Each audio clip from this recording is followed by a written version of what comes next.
Oke, saya buka. Assalamualaikum warahmatullahi wabarakatuh.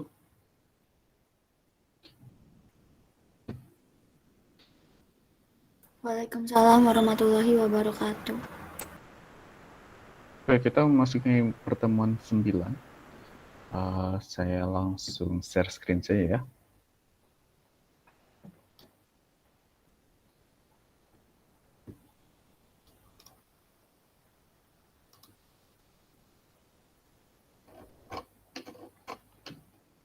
Oke, apakah sudah terlihat?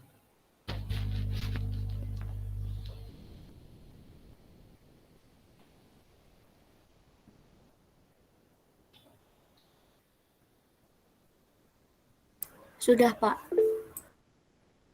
Sudah ya? Oke. Sebelumnya kita sudah belajar tentang fungsi ya. Lalu sifat-sifat fungsi yang penting mungkin adalah injektif, surjektif, dan bijektif. Lalu bisa mengetahui inverse dari fungsi dengan mengetahui dari sifat-sifatnya.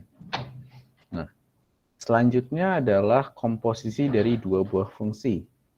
Kalau waktu di relasi ada konsep dari komposisi juga ya. Jadi kalau komposisi itu kan kalau relasi ya. Ini kan relasi. Misalkan komposisi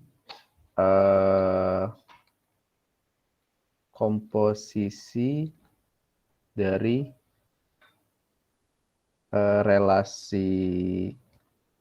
relasi itu R ya, ke relasi S adalah SOR. Betul ya, seperti ini ya. Nah, jadi relasi itu misalkan R itu adalah relasi dari himpunan A menuju B. Lalu S itu adalah B menuju C. Maka SOR itu adalah dari A menuju C. Nah, kalau fungsi itu karena fungsi itu secara definisinya juga merupakan sebuah relasi, juga berarti ada komposisinya. Misalkan G itu adalah fungsi dari himpunan A ke himpunan B. F itu adalah fungsi dari himpunan B ke C. Maka komposisi dari F dan G, notasinya adalah FOG, dalam artian adalah G-nya dulu baru F-nya. Di sini konteksnya, berarti mirip tulisannya ya. Adalah fungsi dari A ke C yang didefinisikan oleh seperti ini. Dalam kurung FOG, A sama dengan F di dalamnya adalah fungsi dari G itu. Jadi kita masukkan A ke dalam G, lalu hasil dari G dimasukkan sebagai inputan fungsi F. Gitu ya. Sebentar. Ini kelas RA ya? Iya, Pak RA. Oke. Nah, misalkan gini, kita berikan fungsi dari G-nya itu ada 1 menuju U, 2 menuju U, 3 menuju V. Gitu. Lalu memetakan A itu memetakan dari A ke B. Gitu. Kalau bentar, saya sambil whiteboard mungkin ya. Jadi mungkin bisa digambarkan di sini. Misalkan saya punya adalah ini adalah A. A itu berarti dari 1, 2, 3. Lalu di sini ada B. U, V, W. Nah, kalau dari fungsi dari G-nya, berarti U itu menuju ke, S1 itu menuju ke U. Bukan ya? Lalu 2 juga menuju ke U. Lalu 3 menuju ke V. Nah, ini adalah fungsi dari G. Ya. Lalu ada fungsi dari F yang memetakan dari B ke C. C itu terdiri dari X, Y, Z. Nah, di sini U itu menuju ke Y. lalu V itu menuju ke X, lalu W itu menuju ke Z. Nah, kalau begitu, untuk fungsi komposisinya, itu berarti adalah FOG, di mana kita ininya adalah awalnya yang A ke B itu adalah untuk G, sedangkan B ke C-nya adalah untuk F. Itu. Nah, asumsinya di sini, kalau kita masukkan nilai A-nya adalah 1, berarti dari 1 dia menuju ke U, lalu menuju ke Y. Jadi dari A di sini, ini adalah dari A, lalu ini adalah C-nya. Gitu. Jadi kalau kita masukkan inputan 1, maka kita mendapatkan hasilnya adalah Y. Dipetakan dari A menuju B, lalu ke C. Lalu kita masukkan 2, itu berarti dari 2 dipetakan hasilnya dapatkan U. U dipetakan ke C, hasilnya dapatkan Y. Kalau 3 gitu berarti mendapat X. Berarti dari 3 ke V lalu ke X. Seperti itu. Ini karena komposisi ini ya sebenarnya sama saja seperti yang di relasi, jadi ya tidak terlalu beda. Nah, tetapi kalau misalkan ada fungsi yang seperti ini, misalkan fx sama dengan x kurang min 1 dan gx-nya adalah x kuadrat plus 1. Tentukan FOG dan GOF. Pertama FOG, berarti yang dimasukkan itu kalau FOG, cara bacanya adalah ini, gitu ya. FOG, inputannya adalah X, maka ini sama saja seperti F, di dalamnya adalah inputannya adalah fungsi dari G. Gitu. Berarti kalau kita masukkan ininya, apa sih? Di sini ada penjelasannya, F, G, X. Masukkan inputannya itu adalah fungsi dari G itu sendiri, berarti X kuadrat plus 1. Lalu substitusikan kepada fungsi F-nya, X kuadrat plus 1-nya, berarti seperti ini. X kuadrat plus 1 kurang 1, itu menjadi X kuadrat. Itu.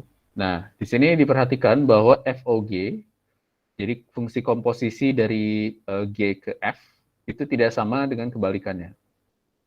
GOF itu menghasilkan yang persamaan yang berbeda. Kalau misalkan FOG X ini adalah X kuadrat, kalau GOF-nya adalah X kuadrat dikurangi 2X tambah 2. Oke, itu untuk fungsi komposisi fungsi. Nah, selanjutnya ada beberapa fungsi khusus. Yang pertama ada floor dan ceiling. Nah, kalau seandainya kalian membuat sebuah angka, gitu ya, biasanya ya kita pakai, kalau misalkan ada simbol seperti ini, gitu ya, misalkan X, berarti ini menandakan adalah himpunan kan, gitu ya, kurung siku. Tetapi ada yang kurung sikunya itu hanya sikunya ada di bawah saja atau di atasnya saja. Nah, ini menyatakan floor dan ceiling. Perbedaannya apa? Floor itu dua-duanya yang pertama adalah membulatkan bilangan. Misalkan kalau membulatkan bilangan itu aturannya bagaimana sih?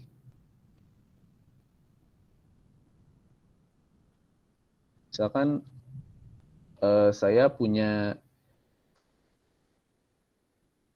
ini apa sih? Punya 1X ya. 1X. Itu ada dua kemungkinan kan?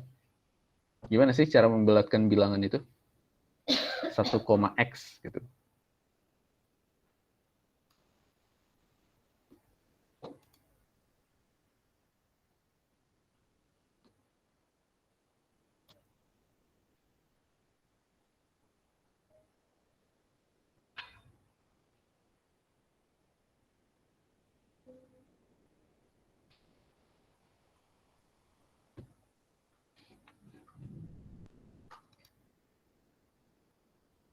Gimana cara membuatkan bilangan?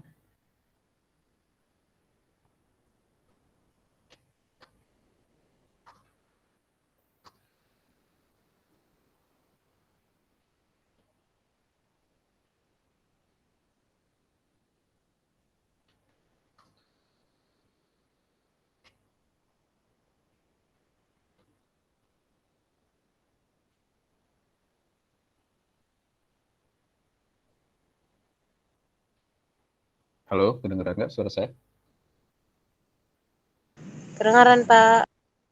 Gimana cara membulatkan bilangan sih? Membulatkan bilangan tuh materi kapan sih sebenarnya?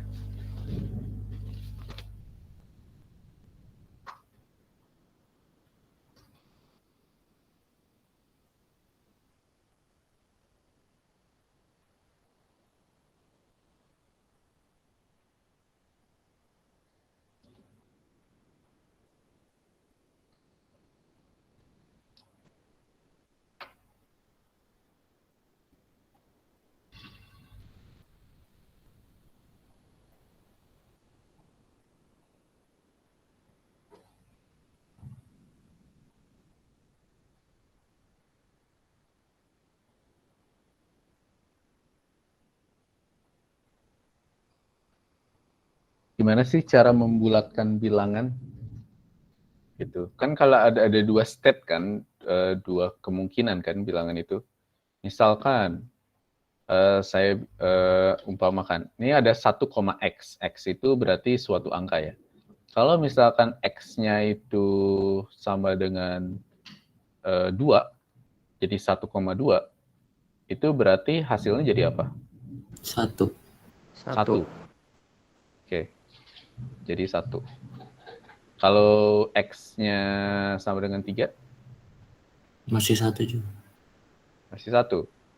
Lebih 1,4? 1. 1. Oke, 1,5?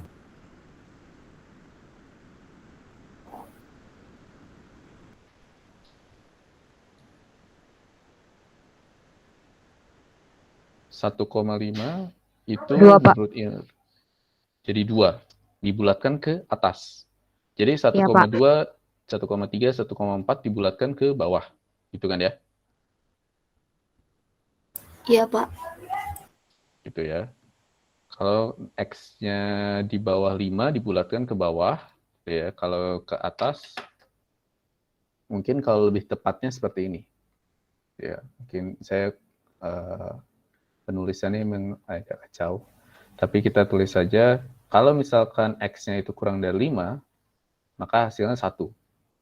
Tapi kalau misalkan X-nya itu lebih sama dengan 5, maka dibulatkan menjadi 2. Ya. Nah, ini kalau membulatkan biasa. Nah, kalau floor itu maksudnya adalah, kalau floor itu membulatkan ke bawah. Gitu. Kalau di sini aturan membulatkan ada 2 ya.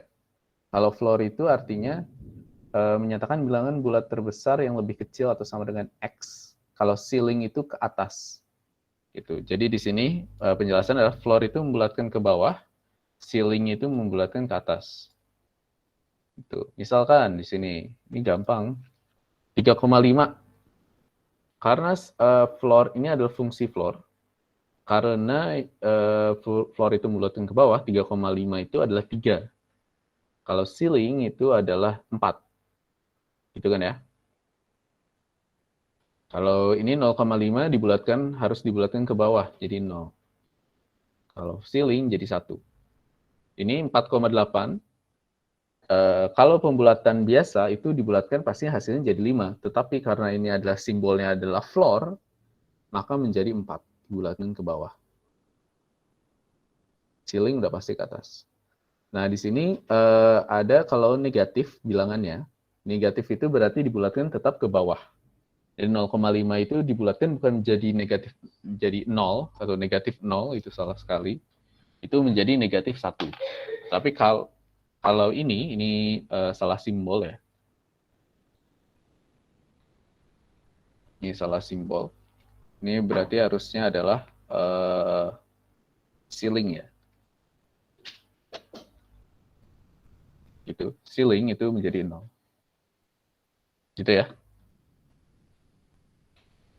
Nah, kalau nanti di OAK sepertinya ada ya materi. Kalau misalkan di OAK itu kalau nggak salah waktu kita belajar ngomongin tentang bit, itu ada yang disebut sebagai unassign sama unassign. Gitu kan ya. Jadi ada suatu bit atau yang ada positif atau negatifnya. Jadi kalau di situ yang assign itu selalu ukurannya lebih kecil, tapi ada dari range-nya gitu ya, kalau kita mutlakkan.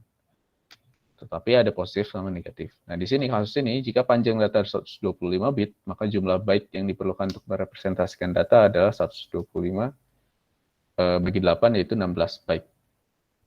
Perhatikan bahwa 16 kali 8 adalah 128, sehingga untuk byte terakhir perlu tambahkan 3 bit ekstra agar 1 byte cukup tetap 8 bit. Maksudnya adalah kalau misalkan butuh 125 bit, sedangkan 1 byte 8 bit, artinya ini harus di round up. Nggak boleh kurang.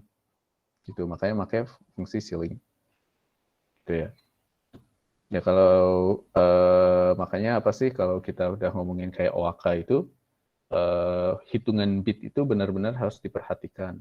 Ya kayak tadi kayak assign sama unassign itu satu bitnya udah keambil satu. Jadi benar-benar harus ini kan pasti harus benar-benar teliti. Nah ini salah satu untuk menelitinya adalah kita harus mengetahui panjang dari bitnya yang benar kayak gimana. Itu kalau 125 ya nggak mungkin kurang, pasti lebih, kita harus lebihin. Lalu ada modulo, mungkin waktu kalian belajar pemrograman kalian dengar modulo. Modulo itu apa? Modulo itu adalah sisa dari pembagian. Misalkan, jadi cara penulisannya adalah A mod M. Berikan sisa pembagian bulat bila A dibagi dengan M. Nah, misalkan di sini A mod M sama dengan R, sedemikian, misalkan seperti ini, sehingga A sama dengan M kali Q tambah R. Dengan 0, R-nya itu berada di antara 0 dan M. Untuk materi ini sebenarnya lebih kita akan pelajari lebih dalamnya di teori bilangan. Ya. Tapi untuk modulo pada sederhananya misalkan gini, 25 dibagi 7. Itu kalau misalkan kita pakai apa? Hasilnya bilangan real, itu hasilnya berapa ini?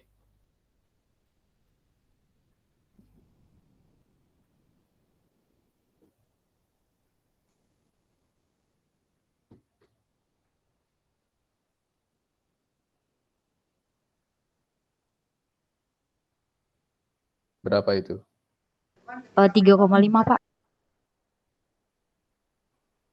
3,5.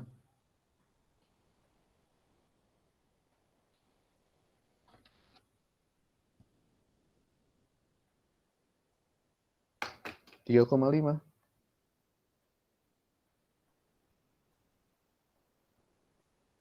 3,571. 571 ya. Soalnya kalau bagi 7 itu tidak mungkin spesifik kayak gitu. 3,571. Artinya kalau kita perhatikan, ini kan bilangan real ya, tapi bilangan bulatnya adalah 3 ini. Gitu. Berarti kalau misalkan 7 kali 3 itu sama dengan 21. Gitu. Dan 25 dikurangi 21 itu sama dengan 4. Nah ini, atau jangan pakai yang biru, hasil dari 4 ini merupakan hasil dari 25 mod 7. Sisa dari pembagian bilangan bulatnya. 7 itu yang mendekati 25 itu kan 21 kan, 7 kali 3 kan. Ya udah, 4-nya ini adalah 25 mod 7. Untuk materi ini akan dipelajari lebih dalam lagi di teori bilangan. Lalu ada faktorial. Ya, faktorial itu maksudnya adalah kalau seandainya misalkan kita punya 3 faktorial, itu sama seperti 1 dikali 2 kali 3. Itu kalau misalkan 5 faktorial, itu berarti adalah 1 kali 2 kali 3 kali 4 kali 5. Gitu, dan seterusnya. Itu juga disebut sebagai fungsi. Kalau ada fungsi eksponensial, pangkat, gitu ya.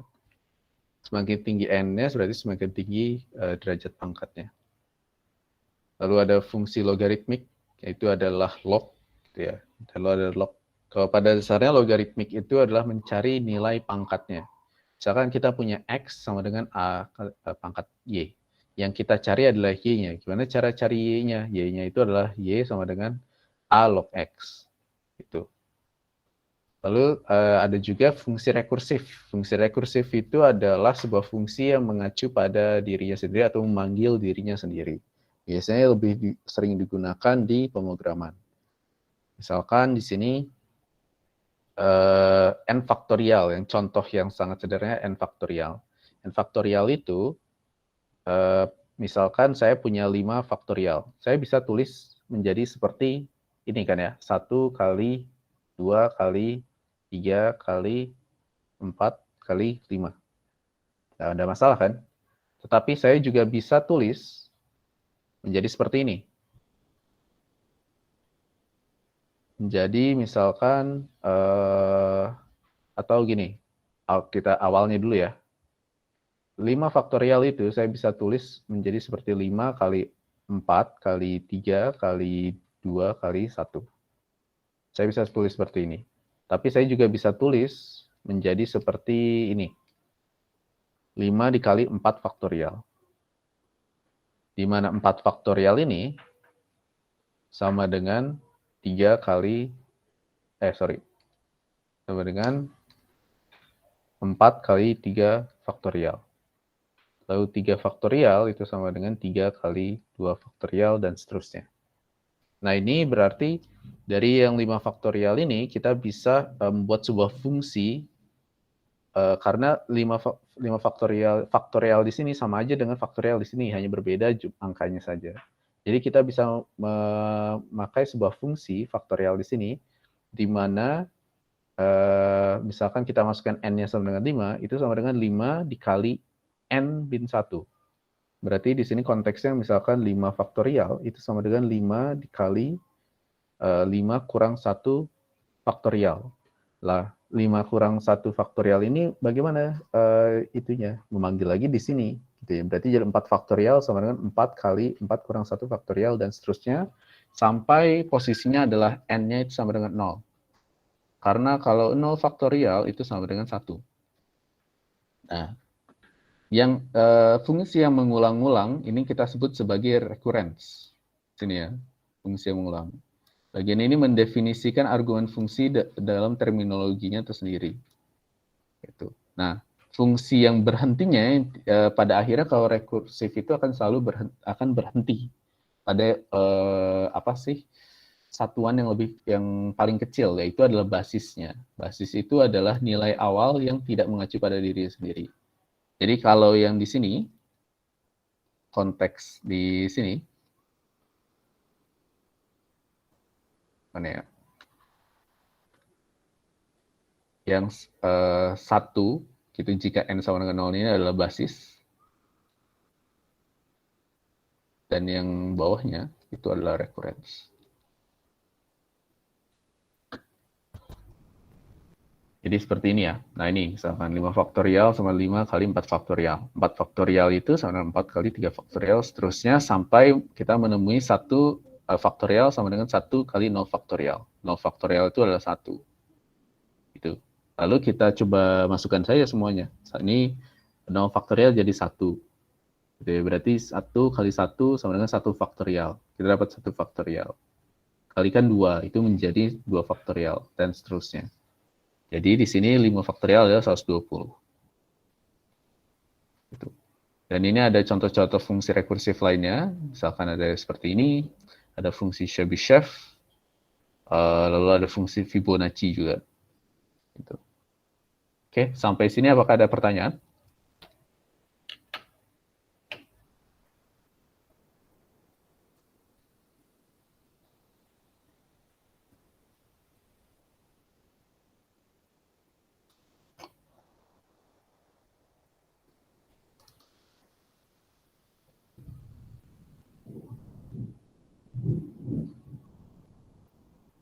Kalau tidak ada, kita lanjut ke materi selanjutnya, yaitu adalah kombinatorial. Oke. Pendahuluannya, misalkan kalian membuat sebuah akun di sebuah situs, gitu ya. Nah, biasanya kalau kalian membuat akun baru, itu dia meminta passwordnya. Nah, kalau untuk meminta passwordnya itu biasanya harus ada batasannya. Panjangnya itu antara 6 sampai 8 karakter kalau di sini, atau mungkin biasanya minimal 8 sampai 16 karakter. Gitu ya. Password itu penting kan ya? Maksudnya adalah kalau membuat password itu harus secure, harus aman, dan harus dipastikan bahwa sistem passwordnya sendiri itu banyak itunya apa sih, banyak jenis-jenisnya, dan semua orang yang membuat akunnya sebisa mungkin bisa memiliki password yang berbeda satu dengan lainnya. Nah, kalau begitu, kalau seandainya saya membuat sebuah sistem yang panjang passwordnya itu adalah antara 6 sampai 8 karakter, karakternya itu boleh huruf dan angka, kira-kira berapa kemungkinan password yang dibuat? Ada yang ingin menjawab nggak? Misalkan di sini A, B, C, D, E, F. Ini 6 karakter. Tapi ada juga bisa A, D, E. Gitu ya. Atau mungkin juga ini 8 karakter. Huruf kombinasi karakter-karakter yang sepertinya random. Pertanyaannya adalah, saya ingin membuat situs dan situsnya itu bisa diakses untuk semua banyak banget orang. Pertanyaannya adalah, tapi kalau seandainya pakai sistem ini, pasti ada batasan passwordnya itu. Ya, kira-kira berapa banyak jenis passwordnya? Atau mungkin saya ngelihatnya itu kalau seandainya ada yang nge-hack gitu ya, pengen nge-hack, nyari password satu-satu, nah itu kan susah ya. Nah, susahnya itu pengen tahu juga berapa banyak kombinasi dari passwordnya. Udah kebayang berapa banyak passwordnya?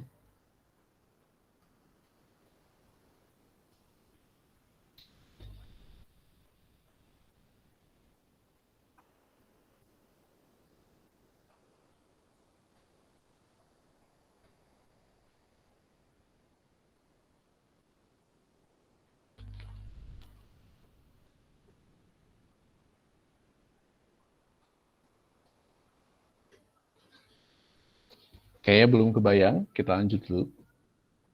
Oke. Jadi di situ adalah ilmu yang kita gunakan untuk misalkan kasus seperti ini, itu adalah ilmu kombinatorial. Kombinatorial itu apa? Adalah sebuah cabang matematika yang menghitung jumlah penyusunan objek-objek tanpa harus mengenumerasi semua kemungkinannya. Gitu. Kayak itu ya, apa sih, kalau seandainya kayak yang kita ngomongin himpunan atau relasi, itu kan satu himpunan itu kan ada yang kita bisa enumerasi, misalkan 10 biji lah ya elemennya. Tetapi ada juga kasusnya di mana kita untuk mengenumerasi pun sangat banyak gitu. Gitu. Ada kalau seandainya ukurannya tak hingga, ya udah kita selesai tak hingga gitu. Tapi ada yang sudah banyak dan kita ada benar-benar ukurannya gitu, bukan tak hingga. Nah, itu gimana cara ngitungnya? Nah, untuk menghitungnya itu adalah ilmu dari kombinatorial. Nah, pada dasarnya dalam kita menghitung itu ada dua jenis kaidah. Yang pertama adalah kaidah perkalian dan kaidah penjumlahan.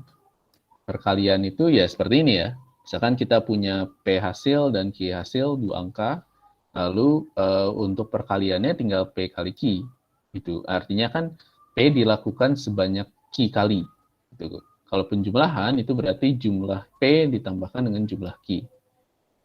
Nah, kita coba contohkan sebuah seperti ini. Ketua Angkatan IF 2000, kita pasangannya 2022, itu hanya ada 1 orang. Boleh cewek atau cowok, terserah.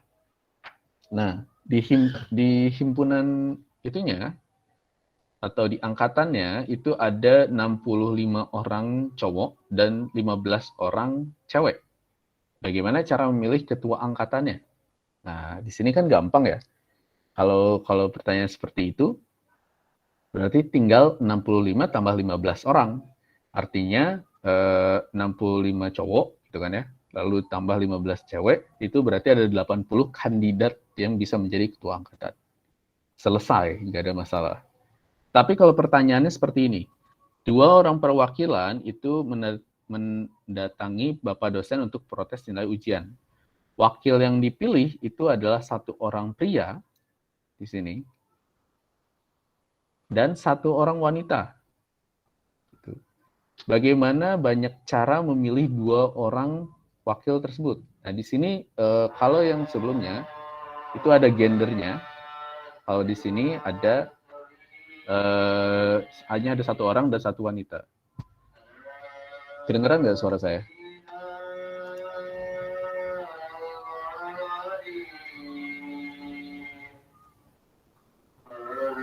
Halo?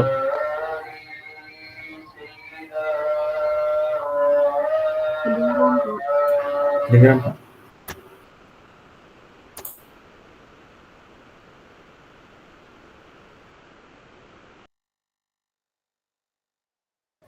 Oke, lanjut dulu ya. Nah, kalau kasus yang seperti ini berarti pertama kita punya 65 orang cowok dan 15 orang cewek. Kita kalikan dan alhasil ada 975 cara untuk memilih antara satu orang pria dan satu orang wanita. Itu ya. Lebih banyak daripada cara yang pertama. Nah, kalau seandainya suara saya ini apa sih? Karena ini kan mulai maghrib ya, jadi mulai doa-doa. Kalau nggak kedengeran silakan chat aja.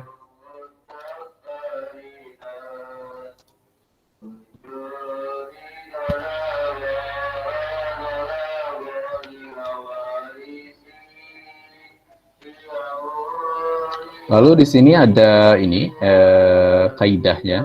Kalau tadi kaidahnya itu ada P kali Q. Hanya ada 2 angka saja. B tambah Q juga hanya ada 2 angka saja.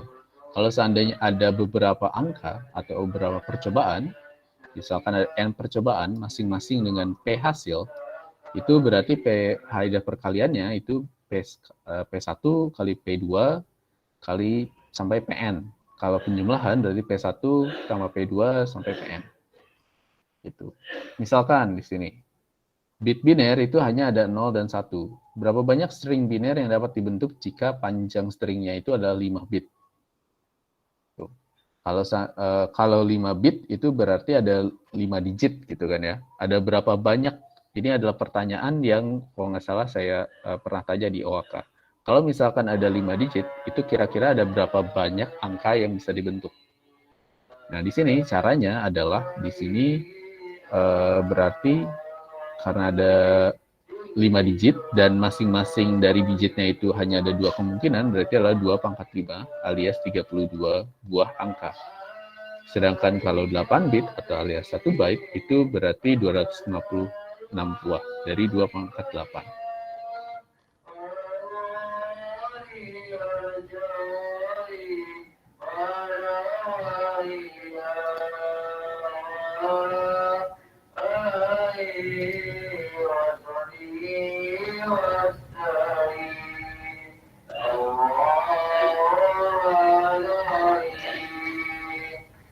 Bentar ya.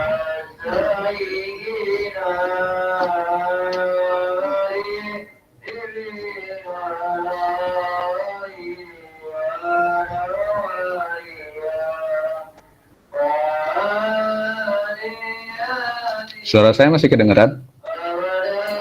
Masih, Pak. Masih? Oke.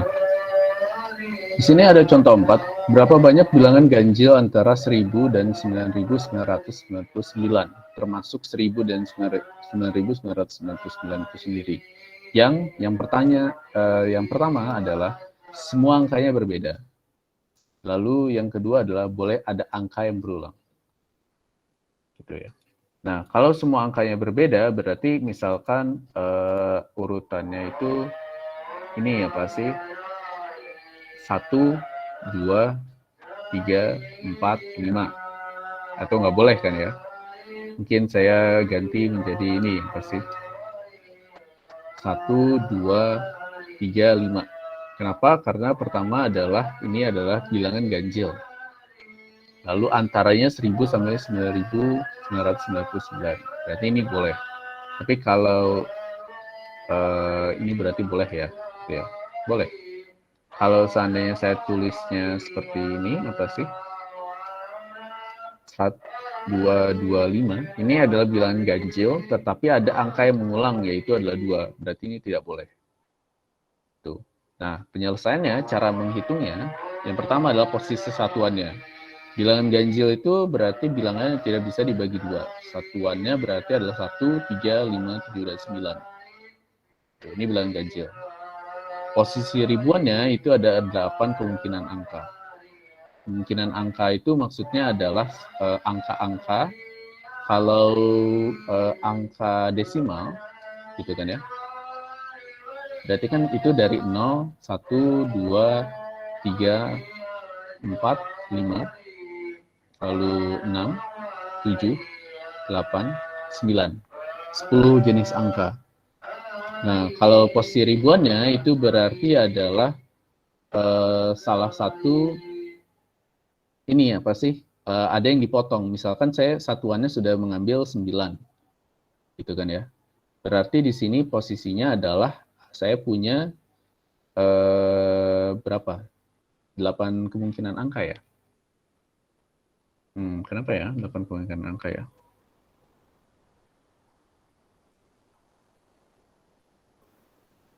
Nolnya kalau di ribuan nggak kepake Pak kalau paling awal. Oh iya, oh saya bingung ini, benar juga. Karena ini dari satuan langsung ke ribuan ya, gitu ya. Benar, kalau ribuan itu berarti antara 1 sampai 9 ya, gitu kan ya. Kalau ratusan itu berarti boleh 0 sampai 9. Gitu. Puluhan berarti angka-angkanya itu juga boleh dari 0 sampai 9. Tetapi pertama posisi satuannya itu sudah diambil, berarti 1 digit sudah diambil, gitu kan ya. Ini posisi satuannya. Posisi ribuannya berarti antara 1 sampai 9. Saya pilih misalkan 2, gitu. Itu sudah ada 2 digit yang sudah saya ambil. Di ratusan itu ada 10 kemungkinan angka 0 sampai 9. Tetapi sudah ada 2 digit yang saya sudah ambil, 2 dan 9. Berarti digit itu tidak bisa dipakai lagi. Berarti saya misalkan pakai digit untuk ratusannya adalah 4. Nah, posisi puluhan itu bisa memakai angka dari 0 sampai 9, 10. Tetapi sudah ada 4 angka, 2, 4, dan 9 yang saya ambil. Berarti saya harus memakai ada 7 kemungkinan angka yang lain. Saya di sini contohnya adalah 6. Di sini 2469 itu sebuah angka ganjil kan? Dibilangan ganjil kan? Berarti bisa di sini. Nah, untuk menghitung semuanya, karena kita sudah mengetahui kemungkinan-kemungkinan angka dari setiap digit-digitnya, kita kalikan aja semua. 5, berarti ini adalah satuannya, dikalikan kemungkinan ribuan, dikalikan kemungkinan ratusan, dikalikan kemungkinan puluhan. Yaitu adalah 2242. Gitu. Nah, ini artinya kan bisa dengan mudah ya, dengan singkat kita tahu berapa banyak angkanya. Daripada misalkan kita hitung pertama 1 dulu, habis itu 3, habis itu 5, 7, 9, habis itu berapa? 11. Gitu. Dan seterusnya. Tapi kan ini kan bilangan ganjil kan harus dari 1000 ya. Berarti di situ cara penulisannya adalah ini dong. 1001 gitu ya, 1003, 1005, 1007, 1009, 1011, dan seterusnya. Dan itu banyak sekali.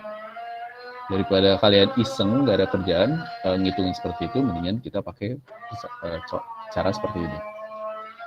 Nah, kalau yang angkanya berulang, itu beda lagi. Yang pertama, posisi satuannya ada 5 jenis, tidak ada masalah. Ribuannya itu berarti 9 kemungkinan angka. Seperti tadi barusan siapa ya tadi yang itu ya ngasih jawaban ya tadi ya? Robi Pak. Robi ya. Oke, Robi. Untuk yang ribuan itu tidak memakai angka 0. Kenapa? Karena dia minimalnya itu adalah 1000. Berarti angka dari 1 sampai 9. Ratusan ya boleh memakai angka 0. Puluhannya juga boleh pakai angka 0 sampai 9, puluhan 0 sampai 9. Berarti untuk bilangan ganjil yang angka yang boleh berulang itu adalah 5 kali 9 kali 10 kali 10, yaitu 4.500 buah. Lebih banyak pasti. Itu. Nah, kita balik lagi ke konsep dari password tersebut. Tadi panjangnya itu adalah 6 sampai 8 karakter. Karakternya itu boleh berupa huruf atau angka. Tuh.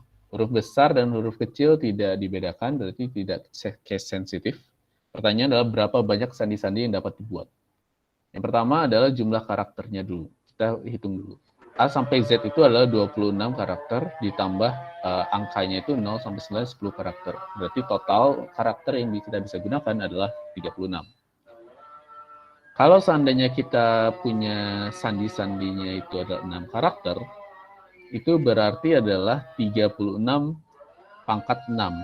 6 itu dari mana? 6 itu adalah jumlah digit yang kita bisa gunakan, yaitu 6 karakter ini.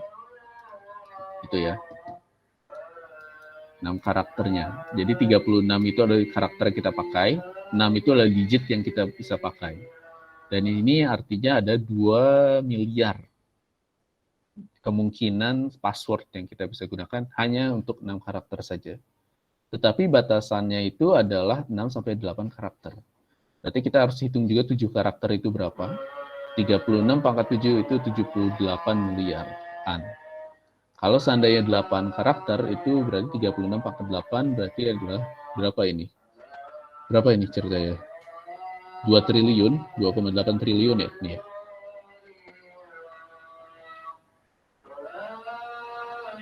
Iya nggak sih? Iya, Pak. 2,8 triliun. Lalu kita jumlahkan semua 2 miliar tambah 78 miliar tambah 2,8 triliun. Hasil ada 2,9 triliun jenis password yang kita bisa gunakan. Untuk password yang sistemnya sederhana seperti ini. Seperti yang tadi kata saya bicarakan, kalau misalkan situs itu biasanya minimal ada 8 sampai 16 karakter. Hurufnya itu boleh huruf, boleh angka, boleh sebuah simbol. Lalu harus ada lower case-nya, ada upper case-nya, gitu kan ya. Jadi huruf kecil dan huruf besar itu dibedakan, berarti yang awalnya 26 karakter jadi 2 kali lipatnya. Gitu ya, tambah angkanya, tambah simbolnya apapun itu, gitu. Lalu apalagi biasanya kalau password itu ada ya banyak itunya aturan-aturannya. Untuk yang password yang aturannya sederhana itu sudah menghasilkan 2,9 triliun kombinasi dari passwordnya. Kalau seandainya yang aturannya lebih kompleks itu bisa jadi lebih banyak. Ya.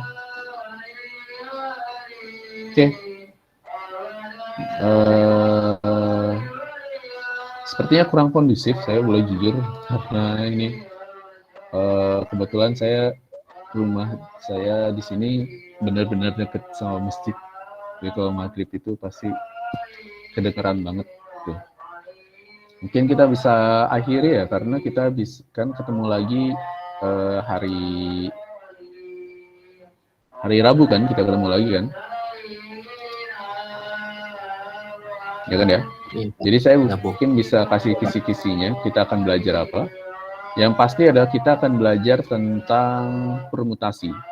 Permutasi itu apa? Permutasi adalah kalau kita membuat sebuah urutan-urutan, kemungkinan urutan, dan urutannya itu diperhatikan.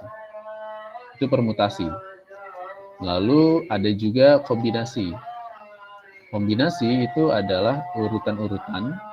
Yang bedanya kalau sama permutasi adalah urutannya itu tidak diperhatikan, jadi diabaikan. Misalkan kalau di permutasi di sini, misalkan ya, ada 3 bola, merah, biru, putih. Kalau saya taruh merah di sini, biru di sini, putih di sini, itu berbeda dengan urutannya kalau birunya ada di sini, merahnya di sini, putihnya di sini. Itu permutasi. Tapi kalau kombinasi itu diabaikan. Karena sama aja. Ada merah, biru, dan putih. Gitu.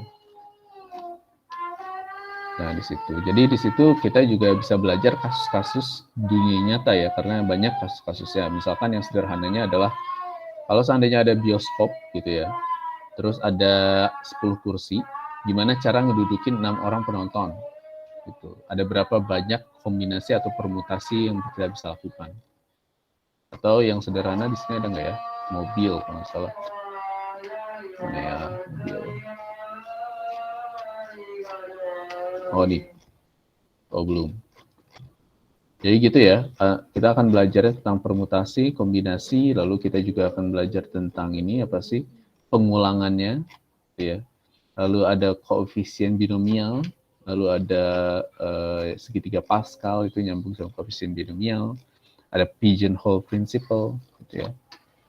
Jadi kita akan beresin ini dalam 1 minggu ini. Oke. Mungkin untuk pertemuan hari ini seperti itu aja. Ada tambahan?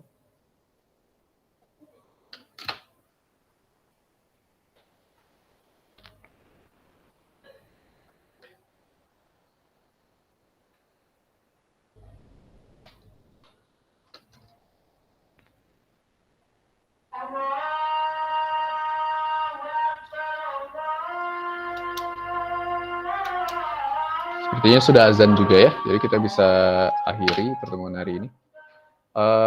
Sekali lagi terima kasih sudah menghadiri pertemuan di luar jam kerja ini. Kita ketemu lagi hari Rabu jam 7 pagi. Saya tutup. Assalamualaikum warahmatullahi wabarakatuh. Waalaikumsalam.